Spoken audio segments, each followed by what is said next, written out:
பல நாடுகள்ல போய் இட்டாலியிலேருந்து இம்போர்ட் பண்ணேன். பார்த்தீங்கன்னா ஒரு கண்ட்ரியில் போய் சைஸ் கொடுத்து கஸ்டமைஸ் பண்ணி நான் கொண்டு வந்தது. டாய்லெட்ல இருக்கிற ஏன்னோ அந்த எல்லாமே இம்போர்ட் பண்ணதுங்க. எதுவுமே இங்க பாக்குற எதுவுமே மேட்லேருந்து எதுவுமே இங்க உள்ளது கிடையாது.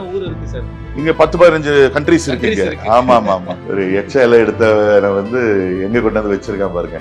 கடவுள் நினைச்சா யார வேணா எங்க வேணா வைக்கலான்றதுக்கு நான் ஒரு உதாரணம். இது எவ்வளவு ஆயிருக்கும் சார்? சாண்டிலியர் எடுத்துட்டு வரேன். நீங்க ரேட்லாம் கேட்காதீங்க. என்னடா சொல்லுவோம், இதுதான் எங்க வீட்டுல ஒரு முக்கியமான மெம்பர், பேர் ஸ்னோ. ஆமா வாங்க அப்படியே போலாம் வாங்க. சூப்பரா ஏறி ஜம்முன்னு உட்கார்ந்தாரு. Please come. இதுதான் கெஸ்ட் பெட்ரூம்.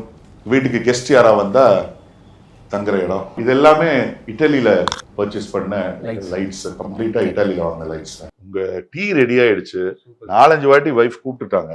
அதனால மீதி வீட்டை டீ சாப்பிட்டுட்டு நான் காட்டுறேன். அதுக்கு முன்னாடி இது எங்களுடைய பிரேயர் ரூம்.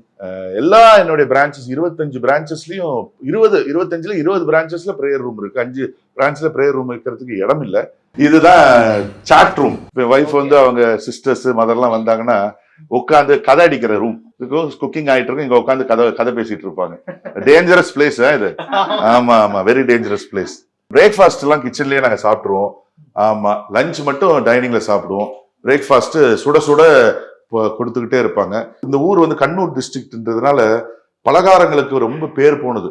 இங்க வீட்டுல யாருமே வந்து வெளியே வாங்க மாட்டாங்க, எல்லாம் வீட்டுல தான் செய்வாங்க. இது எல்லாமே என் வைஃப் செஞ்சது தான். எல்லாம் வைஃப் செஞ்சது எக்ஸப்ட் தட் ஸ்வீட். மற்றபடி 1 2 3 4 5 6 7 8 ஐட்டம் அவங்க தான் செஞ்சது. நீங்க வெஜ்ன்றதுனால உங்களுக்கும் ஒரு 3-4 ஐட்டம் வெஜ் செஞ்சிருக்காங்க. ஆமா, அதையும் நான் கேட்டுறேன். நான் அதிகபட்சமா ஒரு மேரி கோல்டு பிஸ்கெட் இருக்கும். இல்ல நான் எங்க ஆரம்பிக்கிறேன்னு தெரியாத. இந்த ஊர்ல சிறப்பு என்ன தெரியுங்களா? பொண்ணு வீட்லயே தான் இருக்கும். மாப்பிள்ள தான் பொண்ணு வீட்டு வரணும். அடடா சூப்பரா இருக்கு. ஆமா, அதுவும் கவனிப்பாங்க பாருங்க. மாப்பிள்ளைக்கு இருக்கும் 60 வயசு, புது மாப்பிள்ளை மாதிரி கவனிப்பாங்க.